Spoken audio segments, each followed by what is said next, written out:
Halo, selamat pagi sahabat Sim Anak. Berjumpa kembali sama saya Anom. Hari ini kita akan berbahas desktop bagaimana pentingnya teenagers atau anak muda zaman sekarang berbagi pendapatnya di media sosial atau di kehidupan sehari-hari. Hari ini saya akan didampingi oleh sama Pak Desa, sudah ada di depan saya. Halo Pak Desa. Halo Kak, pagi. Selamat pagi Kak. Bagaimana nih hari kabarnya? Semangat banget pagi ini. Kak gimana? Bagaimana sudah siap untuk mengisi materi hari ini bagi tentang bagaimana anak muda menyampaikan pendapatnya di kehidupannya? Siap dong. Tapi lebih ke Kak ya.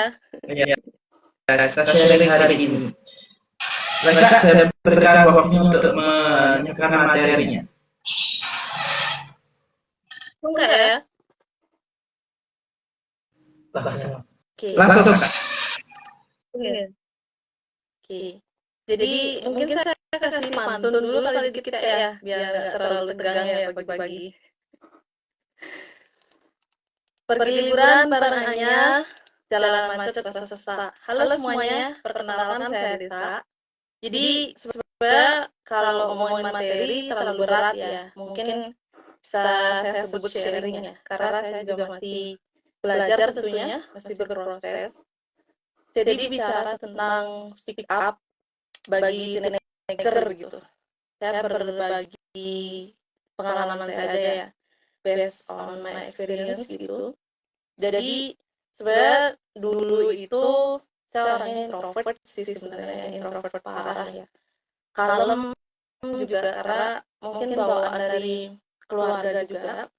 Di keluarga saya itu orang-orang yang pendiam gitu ya, kalem, nggak yang terlalu ngomong gitu. Jadi semasa SD itu sebenarnya saya pendiam banget orangnya. Jadi saya tuh berbicara seperlunya saja, yang penting kayak gitu. Nah mulai SMP sih saya terbentuk karakter saya. Jadi ketika SMP itu saya keluar dari zona nyaman karena SD kan masih di lingkungan sekitar ya, masih di Banjar aja kayak gitu.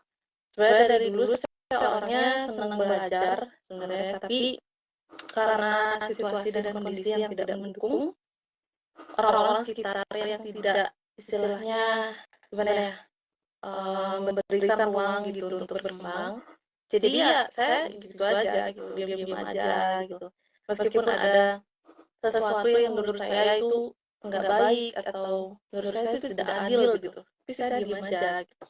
Nah semenjak SMP mulailah saya bertemu dengan orang-orang baru, dengan lingkungan yang baru di mana benar-benar didukung gitu di sana, kayak tidak ada yang subjektif gitu, didukung kita untuk berkembang di sana.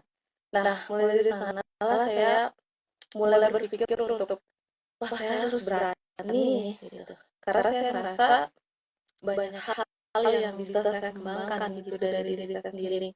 Pentingnya kan mengenali diri sendiri dulu ya. Di situ karena adanya dorongan juga dari lingkungan, di SMP itu guru-gurunya juga teman-teman juga semua. Nah dari sana saya mulai berani gitu untuk ngomong. Jadi kalau ada sesuatu itu saya speak up gitu. Nah, karena itu mungkin ya, jadi dari kelas 7 itu memang saya sudah dipilih menjadi ketua gitu. Jadi pemimpin di kelas ya dulu. Awalnya skupnya kecil dulu. Nah, keadaan itu juga sih yang memaksa saya, mendorong saya untuk menjadi pembicara gitu. Mau nggak mau jadi seorang pemimpin kan harus ngomong ya Kak ya. Jadi gimana saya belajar sih, belajar banyak di sana. Gimana caranya kita mengatur istilahnya banyak orang gitu. Terus gimana caranya kita belajar ngomong di sana mau nggak mau. Itu dari sana mulainya. Nah keterusan lah itu sampai SMA, kuliah juga. Jadi memang sering terpilih gitu menjadi pengurus di kelas khususnya gitu. Nah karena sering di kelas itu dapat kesempatan itu, mulailah saya di SMA itu terjun ke organisasi sebenarnya. Udah mulai terbuka nih, kayak seru ya ikut organisasi. Nah, sebenarnya dari organisasi itu juga sih saya belajar lagi. Kan di organisasi itu mau nggak mau ya, kalau rapat atau segala macam itu kan kita harus mengajukan pendapat gitu Kak ya. Di saya juga belajar banyak di sana gitu. Makin kesini sampai di kuliah inilah itu saya terpilih juga menjadi ketua KM, jadi mau tidak mau juga harus ngomong. Nah, jadi saya seneng nih Kak, karena kebiasaan gitu. Cuman ya tetap pada batasan-batasan wajar gitu. Jadi kalau memang tidak terlalu urgent banget itu biasanya saya nggak terlalu yang speak up yang keras gitu enggak. Saya speak up tapi tetap dalam batasan-batasan sopan, terus ada poin-poinnya gitu. Jadi nggak asal speak up juga sebenarnya. Nah, yang kebanyakan orang salah itu asal speak up aja sih sebenarnya. Dia kayak belum tahu faktanya seperti apa, poin-poinnya seperti apa udah ngomong. Nah, itu yang perlu dihindari sebenarnya gitu. Nah, terus pentingnya speak up apa sih? Gitu. Ya, menumbuhkan kepercayaan diri itu juga sangat berpengaruh sih. Kemudian mengembangkan kemampuan komunikasi. Kalau kita speak up, mau nggak mau kita belajar untuk mencari kata-kata yang bagus, istilahnya tahu kan mana yang baik kayak gitu. Ngomongnya juga sih harus benar-benar dipilih gitu kata-katanya gimana. Kemudian ini juga nih salah satu yang penting adalah memperjuangkan hak atau kepentingan. Biasanya kalau saya speak up yang paling sering saya lakukan itu ketika ada hak yang tidak terpenuhi gitu. Itu bukan berlaku untuk diri saya sendiri aja sih, tapi juga orang lain. Karena saya tipe orang yang nggak bisa ngelihat orang itu tidak mendapatkan keadilan gitu sih sebenarnya. Kemudian ada juga kan dampak. Pastinya setiap hal yang kita lakukan ada dampak positif dan negatifnya dong.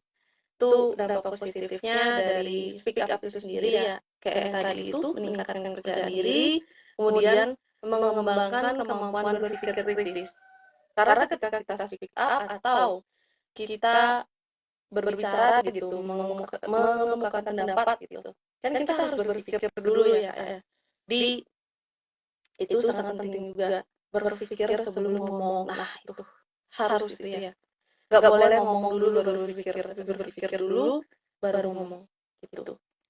Kemudian ada juga dampak negatifnya pasti dong. Kalau ada dampak positif pasti ada dampak negatif. Nah, dampak negatifnya ada resiko konflik, ada kesalahpahaman. Ya, ada juga yang nggak terima gitu atas pendapat yang kita keluarkan kayak gitu. Dan itu pasti. Nah, caranya kita harus menerima sih sebenarnya resikonya itu gitu. Jadi tapi ya walaupun kita nggak speak up juga namanya manusia pasti ada yang suka ada yang enggak. Jadi itu sah-sah aja sih menurut saya gitu. Cuman ya kita speak up juga harus ada batasannya juga sih gitu sesuai alurnya aja gitu. Kemudian em, cara speak up yang baik tuh gimana sih gitu. Pasti ada yang masih kepikiran gitu. Gimana sih cara speak up yang baik? Ya, yang pertama harus tetap dengan kata-kata yang sopan ya. Even itu sama siapapun. Yang menurut kita, walaupun itu sudah keterlaluan misalnya nih. Aduh, ini udah di luar jalur nih. Ini udah nggak haknya, udah tidak terpenuhi nih, gitu. Udah nggak adil. Tapi kita harus tetap sopan gitu. Mengemukakan pendapat. Nggak boleh yang arogan gitu, nggak boleh. Kemudian to the point.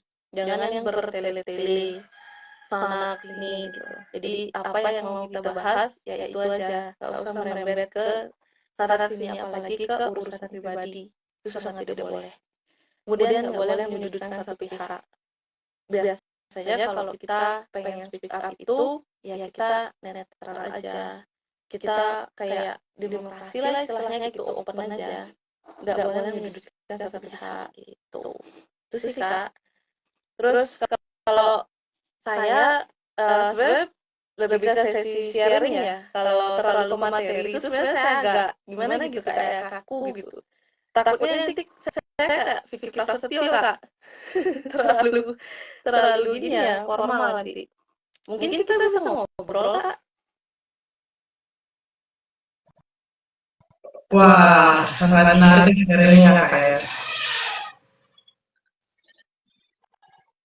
Ya, baik bagi teman-teman yang nonton mungkin kita buka sesi tanya jawab biar ada komunikasi dua arah untuk teman-teman yang bisa nonton, bisa komen di sini atau saya bacakan pertanyaan teman-teman yang sudah DM ya. Boleh Kak. Ini ada pertanyaan dari Kak Sigit Official. Gimana cara speak up kalau kita introvert? Pertanyaan dari Kak Sigit. Ini emang scam atau Gimana Kak? Suaranya putus. enggak? Ini scam atau sinyalnya? Oh, sinyalnya. Di sana putus-putus. Suaranya.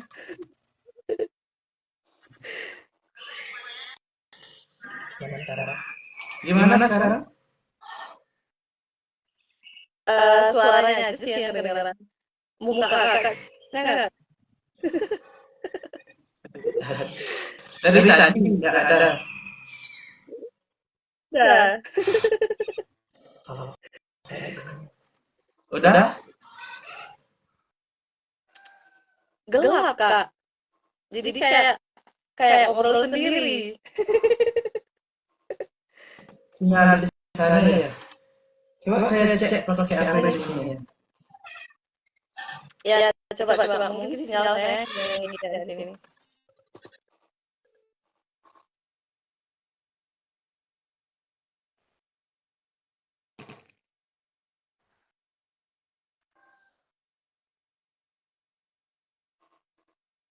Pak dicek dulu. Bisa sih. Sinyal kakak bermasalah. Mungkin ya. Jadi Ya. pertanyaan Oke, pertanyaan dari Kak Sigit. Bagaimana cara speak up kalau kita introvert? wow. Introvert ya. Kebetulan saya ya dulu. Jadi caranya yang pertama sebenarnya kemampuan kita tuh apa sih gitu. Kayak apa ngebangun percaya diri kita dari awal. Jadi nanti kita mau gimana gitu. Kalau kita mikirin masa depan kan kalau diam terus, introvert terus, nanti kita nggak bisa dapet relasi, nggak bisa mengembangkan diri juga kan, nggak mungkin terus diam gitu. Jadi nanti kita nggak berkembang. Nah terus yang kedua sih biasanya berteman dengan orang yang ekstrovert sih. Kalau saya jadi kan sangat berpengaruh ya teman itu menurut saya. Jadi kalau kita punya teman yang extrovert, nah gimana sih dia kok bisa ya kayak gitu. Apalagi kalau punya teman yang berani speak up, public speaking-nya bagus. Nah, biasanya saya nyari teman yang orangnya berpotensi Kak biasanya. Jadi saya pengen kayak, oh dia bisa, saya pasti bisa nih gitu. Jadi saya deketin orangnya, gimana sih dia kok bisa kayak gitu gitu. Dan itu pasti berpengaruh. Dan alangkah baiknya juga kalau kita, karena ada orang yang bilang gini ya, jangan milih teman gitu. Tapi kalau saya harus milih sih. Kalau untuk jadi ya sekedar kenal banyak, tapi kalau untuk jadi teman yang benar-benar sharing, saling mendukung itu harus dipilih sih Kak sebenarnya. Karena kan itu sangat membantu ya. Biasanya teman yang support gitu, yang awalnya kita nggak berani ngomong nih, pasti dia kayak, ayo kamu bisa gitu, kamu bisa, jangan takut salah, jangan gimana ya, dari salah itu kan kamu jadi tahu kayak gitu. Terus pokoknya ada aku kayak gitu misalnya.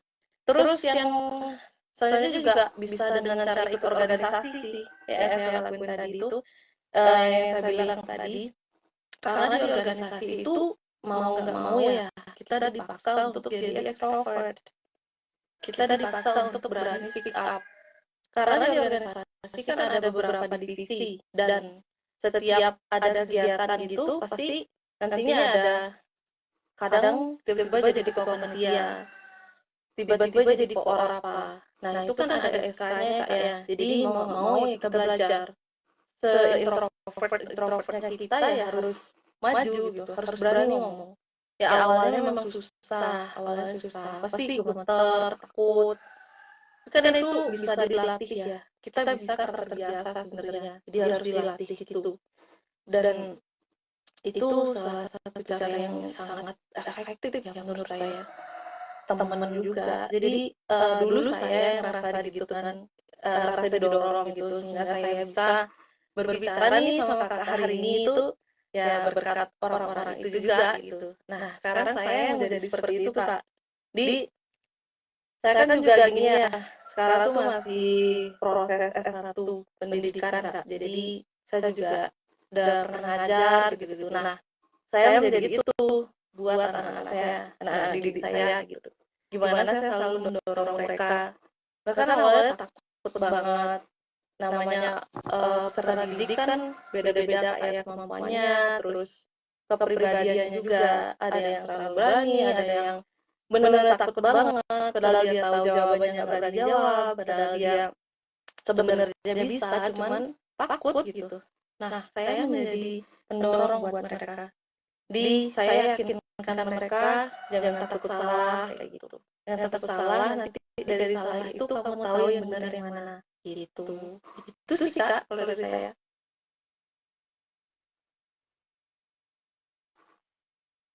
Ada lagi Kak pertanyaannya, Kak? Kesimpulannya dari kalau kita ini cepat, step pertama kita mencari teman yang extrovert yang bisa saling mempengaruhi dan dapat lebih vokal. Yang kedua, ikut organisasi agar bisa bergaul dan berani menyatakan pendapat. Lalu harus selalu latihan agar bisa terjadi dalam berbagai kondisi. Yang terakhir, sebagai guru kita harus mendorong anak-anak yang bisa speak up sesuai karakteristik dan jangan takut salah. Seperti itu Kak kesimpulannya mungkin. Betul. Oke, baik. Kita lanjut ke pertanyaan yang kedua dari Kak Tari. Apa peran lingkungan seperti keluarga dan teman dalam mendorong remaja untuk speak up? Sudah jelas ya pertanyaannya dari Kak? Bisa dulu, Kak. Apa saja peran lingkungan seperti keluarga dan teman dalam mendukung remaja untuk speak up? Bagus. Tanya, dari good question. Dari Kak Tari Cahya. Penting banget.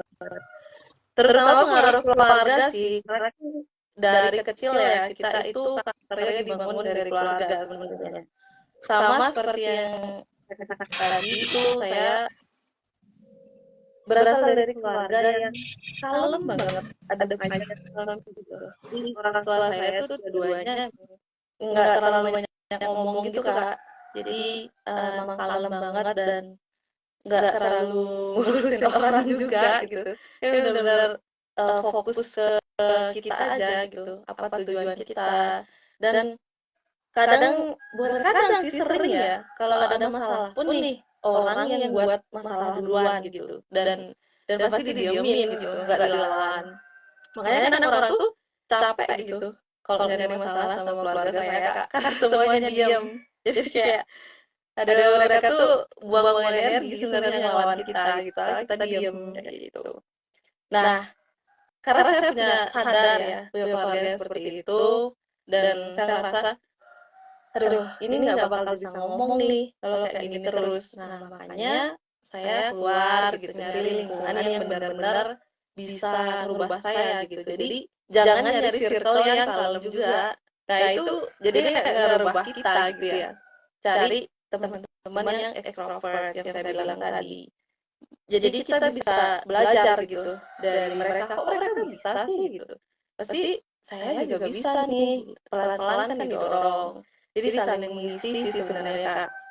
Cuman tetap dalam ranah yang positif gitu sih Kak. Jadi sangat penting ya peran keluarga, teman, sa- sangat sangat penting, sangat penting. Itu berpengaruh. Tapi tergantung kitanya juga sih Kak. Eh, bisa-bisanya kita ngebawa diri sih sebenarnya ya. Karena kan ada juga orang yang bilang, ah itu lingkungannya gitu sih, pantas dia gitu gitu. Nah kalau untuk saya sih nggak berlaku sih itu Kak. Kalaupun nih saya salah misalnya, kan kita nggak pernah tahu ya orang yang kita temui itu seperti apa. Seringkali kita menilai dari luarnya aja gitu kan. Nah, kalaupun saya ketemu nih sama lingkungan yang toksik, ya saya nggak akan toksik juga gitu. Biasanya saya nyaring diri saya sendiri sih sebenarnya. Setiap ketemu orang, ketemu circle yang baru, biasanya saya ambil sisi positifnya aja. Karena kan pasti ada positif, ada negatifnya gitu. Nah, ambil positif-positifnya aja. Yang menurut kita negatif ya buang, jangan itu yang diikutin. Itu sih Kak. Baik Kak, tadi Kakak ini telah menjelaskan bagaimana dampaknya ke keluarga. Kalau ke teman sekolah itu bagaimana Kak? Ke lingkungan sekolahnya lebih tepatnya itu bagaimana? Nah, lingkungan sekolah ya. Mungkin saya bisa bawa ini ke anak didik saya yang ini ya, peserta didik gitu, murid-murid saya. Jadi jujur eh, ada nih di suatu tempat gitu ya, tempat pendidikan gitu ya. Jadi awalnya itu anak-anak memang rata-rata diam, rata-rata tidak berani nih dia. Apalagi untuk ngobrol sama gurunya itu, wah takut mereka. Pasti mereka mikirnya tuh, ini galak nih, gini gitu kan. Mungkin dari teman-temannya kan karena mereka baru ya, jadi belum terlalu mengenal gitu sama lainnya. Nah, tugas saya di sana sebenarnya untuk mendorong mereka kayak tadi itu. Di gimana saya tuh bisa berpengaruh untuk mereka sebenarnya. Karena guru ya digugu dan ditiru gitu kan. Jadi awalnya tuh pas saya ngajar, ya mungkin karena muka saya jutek kayak ya, dan memang pembawaannya kayak kalem, padahal sebenarnya enggak gitu. Kalau udah kenal tuh di awal itu ya mereka diam, takut. Terus saya juga akhirnya pelan-pelan mendekatkan diri lah ke mereka gitu. Saya ambil hatinya, saya bercanda-bercandain, dorong pelan-pelan. Jadi gini loh Kak, kalau bicara di lingkungan sekolah, itu sebenarnya yang pertama sih gurunya ya. Karena itu kan panutannya mereka di sekolah. Baru ke temennya kan gitu sebenarnya. Jadi harus diarahin dulu sih mereka tuh harus gimana gitu. Kalau saya sih biasanya sebelum masuk ke materi itu, biasanya saya ajak ngobrol dulu sih mereka. Terus dorong juga sih mereka biar berani dulu, istilahnya berani dulu, seenggaknya berani nyoba gitu Kak. Nah baru bisa masuk ke materi. Gitu sih biasanya Kak. Terus saya juga selalu bilang sih ke mereka kalau temanan itu tuh ya alangkah baiknya saling mengisi gitu, saling sharing. Jangan ada yang ngebully. Nah, bicara ngebully nih, pembulian juga berdampak sih Kak, yang awalnya orang tuh nggak introvert jadi introvert. Karena di lingkungan sekolah itu juga berpengaruh ya Kak ya. Kalau dibully misalnya, yang tadinya dia ekspresif gitu, berani dia berpendapat, terus sering dibully, jadi kan dia ngerasa down ya. Jadi ngerasa, aduh, kayaknya nggak usah ngomong nih gitu. Nanti takutnya dibully segala macam. Jadi peran sekolah juga sangat penting sih Kak. Kan ada eksternal dan internal ya kalau bicara peran sebenarnya. Yang pertama ya pasti keluarga. Yang kedua lingkungan sekolah. Lingkungan di rumah dong, lingkungan sekitar rumah. Itu yang kedua. Yang ketiga pasti sekolah. Itu sudah pasti. Nah, baru dah di sana orang-orang tuh kayak yang saya bilang tadi berubah-ubah dia, masih mencari jadi dirinya sebenarnya. Ini aku beneran introvert atau karena lingkungan nih, kayak gitu sih biasanya Kak, dari keluarga dulu, habis itu keluar baru belajar. Nah, jadi kalau kamu nih buat yang nanya, harus bisa memposisikan diri aja sih dulu sebenarnya. Kamu maunya tuh gimana gitu. Jadi kamu mau terpengaruh banget dengan lingkungan atau kamu mau ngambil positifnya aja. Kalau saya sendiri sih lingkungan mana aja saya bisa masuk, cuman karena kan saya sudah istilahnya nyaring diri gitu ya, ambil yang positifnya aja. Jadi mau saya masuk ke lingkungan pemabuk pun nggak apa-apa gitu, karena saya kan nggak ngikutin minum, tapi saya ngambil dari apa sih sisi baik dari mereka ini. Kenapa mereka bisa minum-minum kayak gitu istilahnya, pasti ada cerita hidupnya yang menarik gitu sih Kak, yang bisa membuat kita jadi berpikir. Nah, karena berpikir segala macam, jadi kalau ada ketidakadilan yang kita temui di lingkungan kita, itu pasti kita berani untuk speak up. Loh ini nggak adil nih, harusnya dia nggak gini. Itu sih Kak kalau dari pengalaman saya. Ah, baik ya Kak. Membahas tentang bully. Dulu saya pernah kena bully, dan itu membuat mental saya down. Nah, terus sekarang bagaimana dapat Kakak biar mengembalikan kepercayaan diri yang orang yang dibully itu Kak? Ah, oke. Bagus ya. Sebenarnya saya juga dibully Kak dulu ya waktu SD. Karena saya kan kalem gitu, beda dari yang lain. Itu kayak berani gitu ya bergaul. Saya dulu lebih ke seneng belajar sih dulu saya Kak SD. Bukan pintar ya, tapi cuma seneng belajar aja. Nah, jadi kan kayak menutup diri, itu juga sering dibully. Awalnya tuh saya masih diam, dibully diam. Habis itu karena udah keterlaluan, saya lawan dia. Ternyata saya lawan tuh takut dia. Berarti cuma orang itu berani sama kita karena kita diam sebenarnya, dikira yang lemah gitu. Nah, untuk mengembalikan kepercayaan diri, harus keluar dari lingkungan itu yang pertama. Jadi kita tuh sebenarnya harus berani istilahnya nge-kick orang lah ya dari hidup kita sebenarnya. Kalau saya sendiri tuh gitu ya. Kalau orangnya udah saya ngerasa ngeganggu nih orangnya gitu. Kayak ini bisa buat saya down nih. Ya udah kick aja, blok segala macam. Saya kan keluar dari zona nyaman itu dari SD sebenarnya Kak. Jadi, nah ada cerita menarik nih Kak. Gimana cara mengembalikan kepercayaan diri. Jadi dulu tuh SD dibully. Nah, kan kita ke SMP nih. Saya sengaja nyari sekolah yang nggak ada mereka Kak. Jadi di situ dulu ada SMP Negeri 1 Tampak Siring.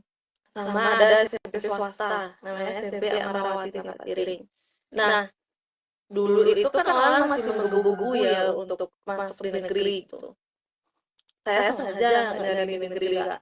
Karena saya tahu mereka semua keinginannya keras banget untuk sekolah di sana. Ah, pasti mereka semua di sana nih gitu. Nah, saya sengaja lah sekolah di swasta.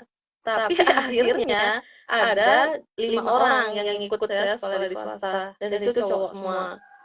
Nah, yang ngebully-bully ini ke negeri semua. Ini pun yang 5 orang ini awalnya ikut mereka juga sebenarnya yang ngebully saya dulu. Nah, saya udah sampai dulu tuh udah sampai berdoa. Aduh, semoga deh nanti pas pembagian kelas nggak satu kelas sama mereka gitu. Tapi entah kenapa ya mungkin Tuhan punya jalan gitu. Satu kelas ternyata sama yang 4 orang. Jadi berlima kita sekelas. Satu orang pisah kelas. Nah, awalnya saya udah mikir lagi, aduh, sekelas lagi nih, gimana ya gitu. Cuman karena adanya dorongan gitu dari guru-guru sih khususnya, saya melihat guru-guru di sana tuh objektif gitu. Jadi semua dikasih kesempatan didukung. Nah, dari sana saya ngerasa gini, kamu kalau terus diam, pasti kamu dipikirnya lemah terus, makanya kamu dibully gitu saya mikirnya Kak. Jadi saya ngerasa udah pede banget sih waktu itu kayak, aduh kamu kan punya potensi ya di diri kamu, sebenarnya kamu bisa, cuman kamu nggak berani aja untuk ngomong gitu.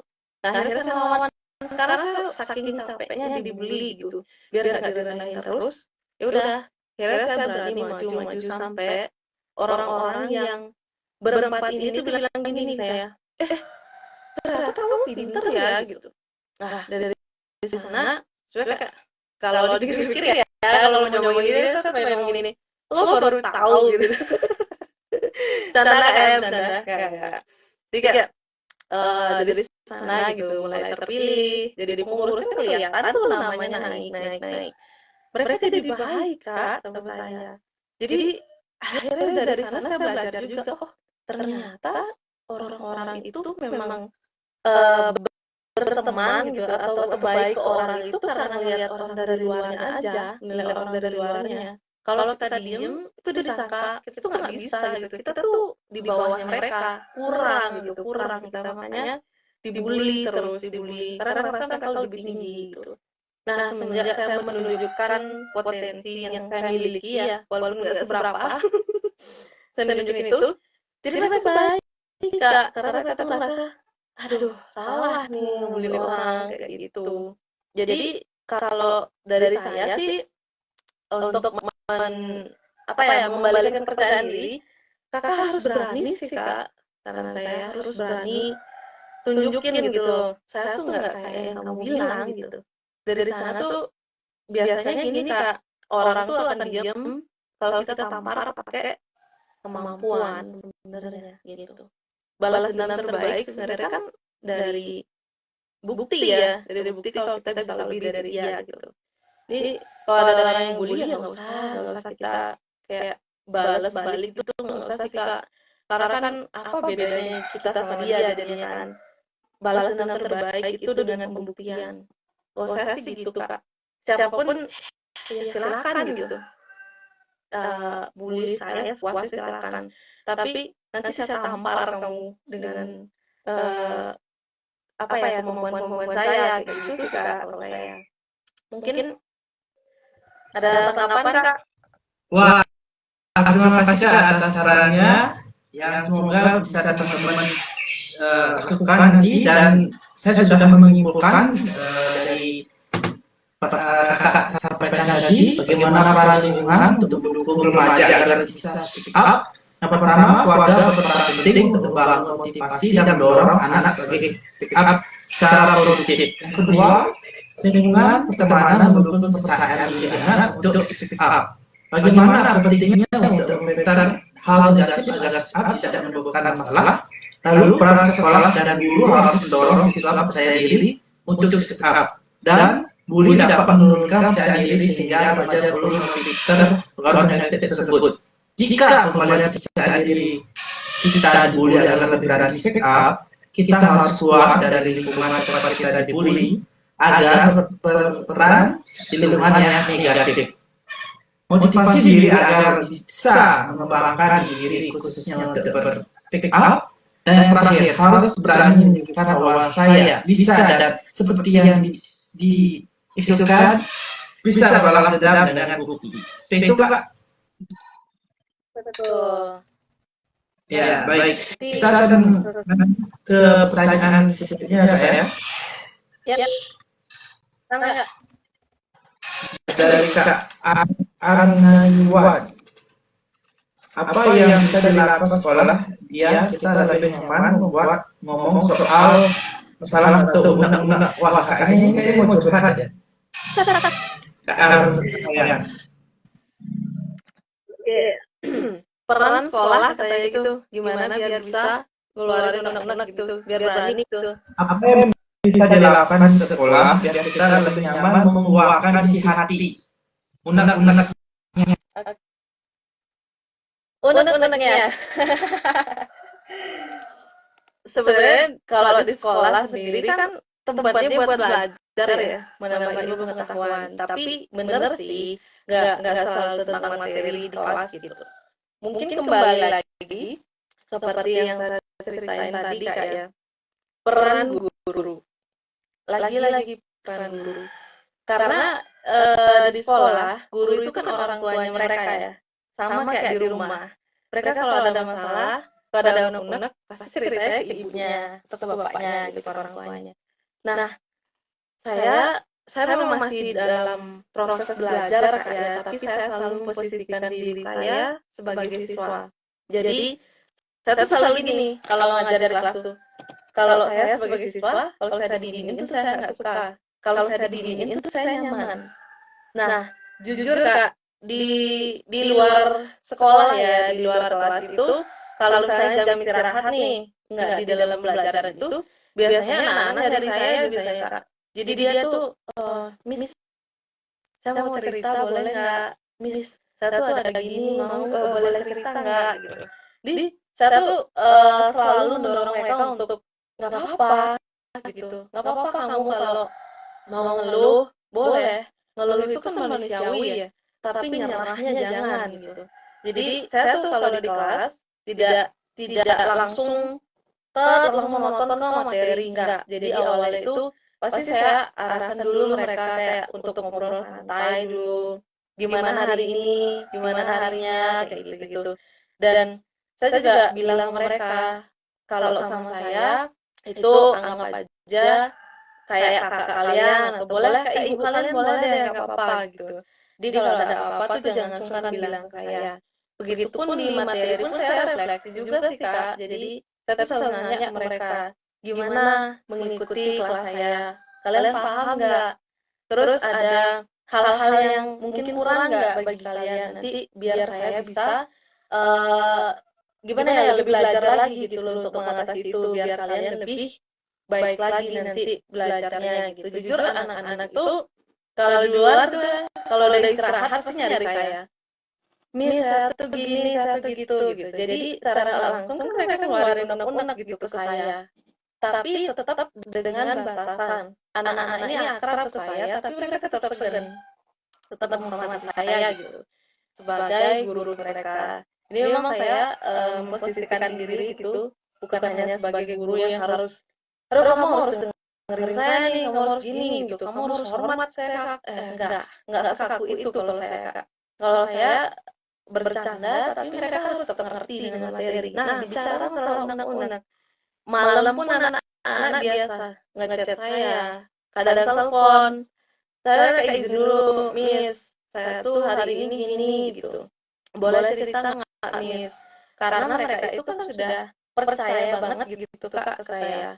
Jadi mereka tuh ngerasa kalau cerita ke Miss tuh nggak apa-apa. Pasti nanti bisa dapat solusi nih dari undang-undang yang saya keluarin gitu. Jadi lagi-lagi di sekolah yang pertama peran guru Kak. Kalau guru sudah bisa istilahnya ngebuat siswanya nyaman, jadi mereka tuh nggak kaku gitu, nggak cuma datang ke sekolah duduk belajar selesai. Kita juga harus bisa jadi teman buat mereka, karena saya sadar ya, khususnya anak-anak sekarang ya, perlu pendengar yang baik. Banyak orang yang perlu didengar sebenarnya. Kadang tuh mereka nggak perlu solusi, cukup didengarkan saja. Kalau undang-undangnya udah keluar, pikirannya tenang, belajarnya pun fokus jadinya. Gitu Kak, lagi-lagi guru sebenarnya. Kalau saya menurut saya pribadi ya, lagi-lagi guru gitu. Terus Kak, mungkin ada tanggapan atau versi Kakak gini gitu. Diskusi aja. Oh baik. Dari tanggapan saya pribadi, apa yang bisa dilakukan di sekolah agar siswa bisa lebih diri meluangkan undang-undangnya? Yang pertama harus ada peran dari guru. Sangat penting sebagai tempat pengaduan, lalu tempat bercerita. Jadi guru itu harus paham karakteristiknya siswa, harus fleksibel.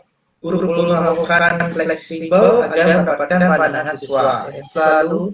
Selanjutnya guru harus menciptakan kesan nyaman. Bagaimana siswa itu bisa nyaman bergaul sama gurunya, dan guru pun harus jadi pendengar yang baik. Seperti itu Kak yang saya bisa simpulkan. Betul. Jadi peran itu sangat penting Kak. Bukan buat datang duduk dengerin materi yang monoton itu aja. Jadi kayak metode ceramah, duduk nulis ya udah selesai gitu. Dan saya rasa itu kurang efektif ya. Apalagi kalau untuk murid itu kan dia bukan kehidupannya dia bukan cuma di sekolah gitu. Tapi pengaruh lingkungannya dia kembali lagi ya ke lingkungannya dia di keluarga, di teman-temannya itu juga sangat berpengaruh gitu Kak. Jadi kita nggak bisa ngedorong dia yang benar kayak nih kamu ada materi ini kamu harus ngerti, enggak. Kita harus menjadi pendengar juga untuk mereka gitu Kak. Semuanya itu jadi satu kesatuan gitu loh ya. nggak bisa yang cuma fokusnya di keluarga aja nih perannya, fokusnya di sekolah aja nggak bisa, harus saling dia, sini dikit di sini dikit gitu. Nah itulah perlunya ketemu dengan orang-orang yang tepat sebenarnya gitu Kak. Baik Kak, Eh, ada pertanyaan dari Kak Nawayani. Ini adalah pertanyaan terakhir. Bagaimana cara membedakan sikap yang baik atau positif sama yang malah bikin masalah atau negatif? Bagaimana perbedaannya tuh Kak? Soalnya 11-12 ya. Iya ya bener sih Kak ya. Kadang ada orang yang speak up tuh malah bikin kita kesel gitu ya. Kayak apa sih gitu. Jadi oke, speak up yang positif. Itu yang pasti. Yang pertama, sopan. Tata bahasanya ngomongnya gitu. Tetap sopan. Yang kedua, masuk ke poin dia. Apa ini yang mau dibahas sih sama dia nih gitu. Dan sesuai dengan fakta. Terus yang ketiga, nggak boleh menyudutkan satu pihak atau satu orang. Itu yang biasanya bisa menimbulkan kebencian ya, atau jadi orang nih, apa sih kok saya yang disudutkan gitu. Speak up juga sebenarnya nggak selalu yang cuma ngomong aja gitu. Yang kayak saya bilang tadi itu yang harus dipikirkan dulu, berpikir dulu baru ngomong. Jangan ngomong dulu baru berpikir. Nah, itu salah sih dan banyak yang kayak gitu. Biasanya orang tuh ceplos aja gitu. Ya udah, apa yang pengen dia bilang dia omongin gitu tanpa mikirin perasaan orang. Kalau menurut saya, speak up yang positif itu harus tetap mikirin perasaan orang juga dan menghargai. Misalnya nih, saya bilang dalam lingkup kecil deh, nggak usah kerjaan deh, organisasi aja deh, organisasi. Itu kan pasti ada ketua, kepengurusan, dan ada anggota dong. Nah, anggota nih mau speak up nih misalnya. Menurut saya itu tidak baik gitu. Tapi dia nggak boleh merendahkan pemimpinnya, istilahnya gitu. Nggak boleh merendahkan si ketuanya gitu misalnya. Tetap dengan bahasa yang sopan dan menghargai misalnya. Izin Bu Ketua gitu misalnya. Saya ada pendapat nih sedikit gitu. Sebelumnya terima kasih atas kesempatannya segala macam. Sebenarnya program yang kamu buat itu sudah bagus, cuman setelah berjalannya waktu saya sebagai anggota nih ngerasa ada yang kurang nih gitu. Mungkin bisa dipertimbangkan. Nah, kalau saya pribadi sebagai ketua, kebetulan saya ketua UKM jurnalistik nih Kak di kampus gitu. Itu sudah 2 tahun berjalan. Gitu. Nah, saya sebagai ketua biasanya memang membuka forum diskusi itu secara demokrasi. Saya nggak pernah mengambil keputusan atas ego saya sendiri atau atas keputusan sendiri tanpa pertimbangan dari teman-teman. Dan itu pun bukan pertimbangan dari inti saja, Kak, tapi saya selalu melibatkan anggota. Jadi saya selalu membuka mereka, kalau saya punya program ini gimana? Nah, berjalannya ini tuh yang kalian rasain tuh gimana? Ada yang kurang nggak? Boleh, silakan berpendapat. Jadi saya open, Kak. Itu speak up yang positif seperti itu Kak, tetap menghargai, tetap sopan, to the point, dan ada faktanya, bukan dari dengar-dengar aja gitu. Nah, speak up yang negatif yang biasanya ngebuat orang ngerasa ini justru ngerendahin nih gitu dan bikin orang jadi benci sebenarnya gitu. Speak up yang negatif itu yang pertama ngomongnya udah emosi, udah terbawa egonya sendiri gitu karena dia nggak setuju dengan hal yang dia lihat gitu. Udah pakai nada tinggi, pokoknya bikin memicu orang untuk emosi juga gitu. Kemudian yang kedua, ngomong itu asal ngomong Kak. Jadi nggak ada faktanya gitu, nggak ada fakta yang terjadi. Jadi yang saya dengar tuh dari sini tuh begini. Nah, yang saya gini gitu. Jadi nggak ada fakta jelas yang saya lihat kamu seperti ini. Atau yang saya lihat dari berjalannya programnya itu dampaknya seperti ini. Enggak. Jadi cuman dari yang didengarnya aja gitu. Kan ada kata-kata gini Kak. eh, menilai sesuatu itu jangan dari katanya, tapi dari faktanya gitu. Nah, seringkali orang itu menyimpulkan sesuatu dari yang mereka dengar, bukan yang mereka lihat. Misalnya, aduh si ini tuh gini tahu gitu. Nah, biasanya orang tuh percaya, oh iya dia tuh begitu ya gitu. Nah, kalau saya tuh nggak bisa kayak gitu Kak. Even ada si A nih bilang si B gini, Kak si ini tuh gini gitu. Nah, sebelum saya ngelihat langsung gitu, buktinya kalau dia ngelakuin itu, saya nggak akan bahas itu Kak. Karena saya harus tahu dulu buktinya seperti apa gitu. Nah, kemudian speak up yang negatif itu menyudutkan satu orang. Misalnya kayak tadi, ada sesuatu yang berjalan kurang baik nih, dia speak up. Ketuanya sih gini, gitu. Ketuanya sih si ini, pasti gara-gara dia, bla bla bla gitu. Nah itu yang nggak boleh Kak. Jadi kita tuh harus kayak, misalnya di UKM nih, UKM Peresmasika seperti ini. Itu bukan karena ketuanya, even yang baik pun, saya selalu bilang ke mereka kalau organisasi ini berjalan dengan baik bukan karena saya. Memang saya ketuanya, tapi tanpa tim saya bukan apa-apa gitu. Nah, itu sih Kak, speak up yang positif itu yang tadi, gak boleh menyudutkan, tetap sopan, jadi enak gitu, jatuhnya diskusi gitu. Nanti kan nemunya solusi bareng-bareng gitu. Lebih ke speak up positif itu fokus ke solusi Kak. Jadi kan kita punya masalah nih, gimana caranya kita nyari solusinya. Nah, speak up yang negatif itu fokus ke masalah dia, fokus ke ego, bukan nyari solusi, fokusnya nyalahin aja. Oh ini tuh idenya si ini tuh gini. Gitu Kak, kalau dari saya sih gitu. Karena sebenarnya setiap orang kan punya hak ya, punya hak, punya kesempatan yang sama. Cuman caranya yang sering salah. Gitu sih Kak kalau dari saya. Oke, tanggapan Kak? Baik Kak, terima kasih atas jawabannya dan teman-teman terima kasih juga atas pertanyaan yang telah diberikan karena waktu sudah habis ya teman-teman. Dari kesimpulan yang saya dapat dari ceritanya Kak Desa adalah yang pertama cara up untuk introvert cari teman ekstrovert dulu, ikuti organisasi, latihan dan dukungan guru atau teman terdekat. Yang kedua, peran lingkungan seperti keluarga, teman, dan sekolah mendukung serta pentingnya memiliki filter hal negatif. Yang ketiga, pulih dari bullying, keluar dari lingkungan negatif, motivasi diri sendiri, dan membuktikan kemampuan sendiri. Yang keempat, peran sekolah. Yang pertama dari guru sebagai pendengar dan menciptakan suasana yang nyaman. Speak up positif. Yang pertama adalah sopan, faktual, tidak menyudutkan, dan menghargai perasaan orang lain. Fokus ke solusi. Yang terakhir, speak up negatif asal menyampaikan opini, tidak sesuai fakta, dan jangan menyudutkan suatu orang yang fokus ke ego dan masalahnya. Baik, untuk mengakhiri sesi ini, kita akan foto dulu Kak ya. Rekan posenya yang senyumnya yang manis-manis.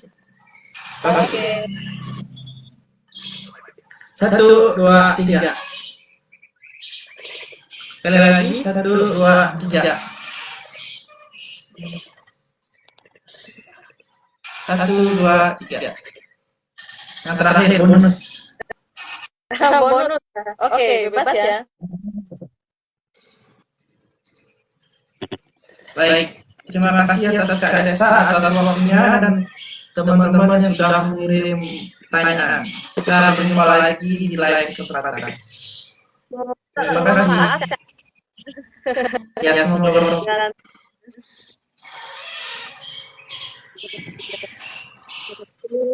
Ya.